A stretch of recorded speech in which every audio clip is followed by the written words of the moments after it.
Здравствуйте, друзья! Сегодня я записываю очередной видеоурок русского языка, и сегодня мы с вами научимся правильно употреблять притяжательные местоимения во множественном числе в русском языке. Итак, ассаламу алейкум дустони азиз, дарси навбати худро ба навор гирифта пешкаши шумо менамоям ва мавзӯи имрӯзаи мо дар бораи ҷойнишинҳои соҳибӣ дар шумораи ҷамъ ки инҳо мебошанд мои, твои, его, её, наши, ваши, их. Албатта бо қисми чапи ин таблица шумо аллакай ошно ҳастед ва шари шумо мебинед дар қисми чапи ин таблица ҷойнишинҳои шахсӣ ки я, ты, он, она, мы, вы, они навишта шудааст ва дар қисми болои ин таблица ҷойнишинҳои он, она, ано ва мисолҳои ҳам барои ин ҷойнишинҳо оварда шудааст ба монанди дом ки тааллуқ ба мужскои род дорад, ҷойнишинаш он мешавад, комната ки ин исм тааллуқ ба женский род дорад ва ҷойнишинаш она мешавад ва упражнение ки ин исм тааллуқ ба средний род дорад ва ҷойнишинаш ано мебошад. Вақте мо мехоҳем гӯем ки ин хонаи ман аст, мо мегӯем это мой дом. Барои чӣ мой? Барое ки дом тааллуқ ба ин исм тааллуқ ба мужской род дорад. Ва комната бошад, агар мо хоҳем гӯем ки хуҷраи ман, мы мегӯем ки это моя комната. Барои чӣ моя? Барое ки комната ин исм тааллуқ ба женский род дорад, барои ҳамин мо мегӯем моя комната. Ва дар ин макон упражнение ки тааллуқ ба средний род дорад, агар мо хоҳем ки ин упражнение ман аст, ин машқи ман аст, мо мегӯем это моё упражнение. Барои чӣ моё упражнение? Барои ки упражнение ин средний род аст. Ва монанди ҳамин дигар ҷойнишинҳои соҳибиро мо истифода мебарем ва мо таваҷҷӯҳи хуб зоҳир ба дарси имрӯза ки воситаи дуруст истифода бурдани ҷойнишинҳои соҳибӣ дар шумораи ҷамъ аст, инҳо мебошанд. Ва навобаста аз оне ки дар шумораи ҷамъ исмҳо тааллуқ ба мужской ё женский ё средний род доранд, фақат якта ҷойнишини соҳиб, як ҷойнишини ин исмҳо вуҷуд дорад. Ба монанди дом ки ҷойнишинаш он мебошад, дар шумораи ҷамъ ки дама, ҷойнишини дама они. Комната ки тааллуқ ба женский род дорад, ҷойнишинаш она, дар шумораи ҷамъ комнаты ва ҷойнишини комнаты они мешавад. Упражнение ки средний род аст ва ҷойнишинаш ано, агар мо шумораи ҷамъро ташкил намоем, мо мегӯем ки упражнения. Аллакай шумо ба роҳи дуруст шумораи ҷамъро аз ин гуна исмҳо ташкил карданро шумо аллакай аз худ намудаед аз дарсҳои гузашта. Ва ҷойнишини кулли исмҳое ки дар шумораи ҷамъ ҳастанд они мешавад, яъне ки якта фақат ҷойнишин. Барои ҳамин ҷойнишинҳои соҳибӣ ҳам як намуд мешаванд бо ҳар як шахс. Ба монанди агар ки хона дар шумораи ҷамъ бошад, дама бошад, агар мо хоҳем гӯем ки хонаҳои ман, мо мегӯем ки это мои дома. Агар мо хоҳем гӯем ки ҳуҷраҳои ман, мо мегӯем ки это мои комнаты. Агар мо хоҳем гӯем ки упражнение машқҳои ман, мо мегӯем ки это мои упражнения. ба монанди ҳамин агар мо хоҳем гӯем ки хонаҳои ту, мо мегӯем ки это твои дома, это его дома, это её дома, это наши дома, это ваши дома, это их дома. Это мои комнаты, это твои комнаты, это его комнаты, это её комнаты, это наши комнаты, это ваши комнаты, это их комнаты.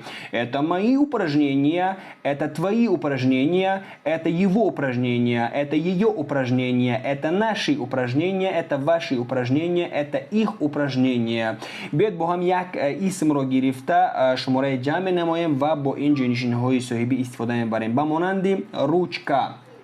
Ручка ки ин исм тааллуқ ба женский род дорад ва воситаи шумораи ҷамъ намудани ручка ки бо к ба анҷом мерасад, мо мегӯем ручки, яъне бо аз байн бурдани охирон ҳарфи ин исм а ва илова намудани и ки ручки мешавад. Мо мегӯем ручкаҳои ман, агар хоҳем гӯем, мо мегӯем ки это мои ручки, это твои ручки, это его ручки, это её ручки, это наши ручки, это ваши ручки, это их ручки. Ва як чизи دیگر را شما با نظر گیرید که شکل شما در این تبلیغ میبینید. شخص سیوم که در اینجا اون انا انی هست در مورسکوی رود، در ژنسکی رود، در سریدنی رود و در شماره جمع کل اسم ها فقط یک نمود جنشینی صاحبی دارن به مانند یو یو یو یو یو یو یو یو ایخ نو بس از اونی که مورسکوی رود است، ژنسکی رود است، سریدنی رود است یا اینکه شماره جمع اسم ها است.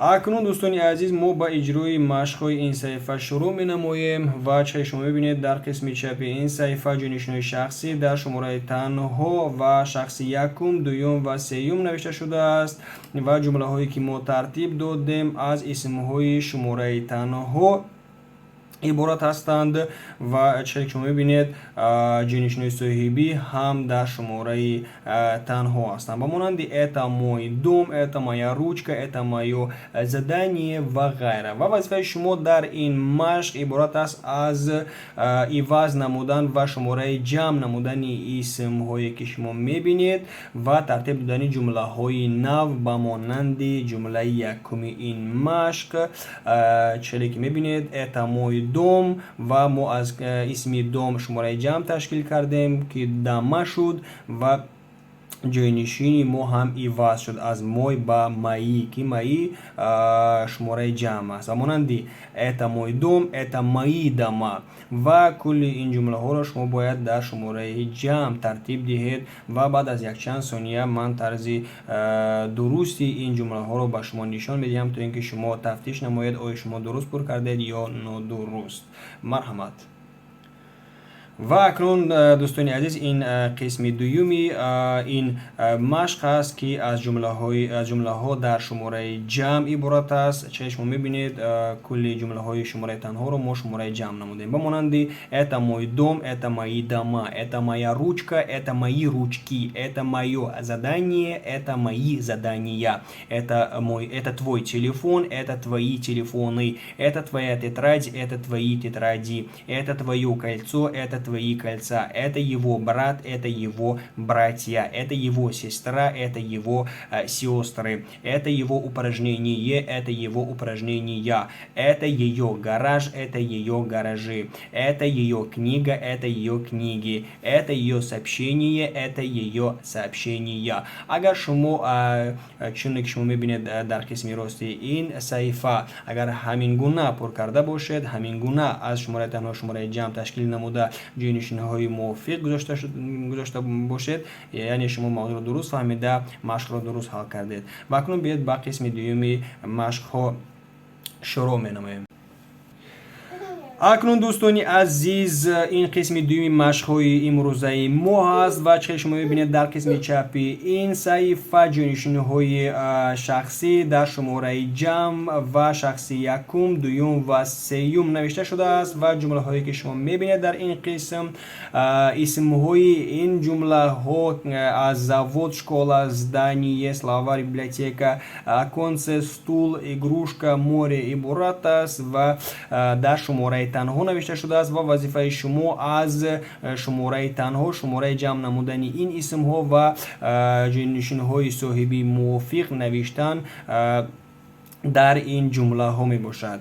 مانند جمله اولی ما это наш завод بود و завод که شماره تنها است، جنسی مردانه است، ما شماره جمع را تشکیل نمودیم که شد заводы و ما که این اسم جنسی درست انتخاب کردیم که شد наши заводы، یعنی это наш завод شماره تنها، это наши заводы شماره جمع. دوستان عزیز بعد از یک چند ثانیه من قسم دومی این مشق را به شما نشان میدم، یعنی قسمی شماره جمع این مشق را برای شما نشان میدم تا اینکه شما تفتیش نمایید آیا درست پر کردید یا نادرست. مرحمت به اجرای این مشق شروع نمایید.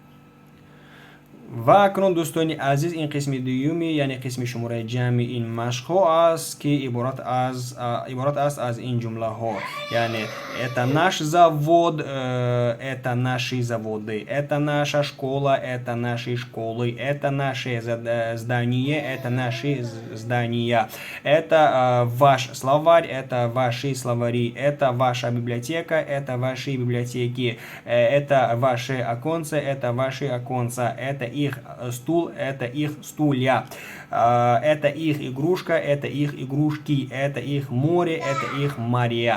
دوستان از اگر شما با مانندی من پر کرده باشید، یعنی شما درس موضوع رو درست فهمیده، درست مشق رو حل کردید و برای شما موفقیت و سربلندی تمنا داریم. Всего доброго, дорогие друзья. До свидания.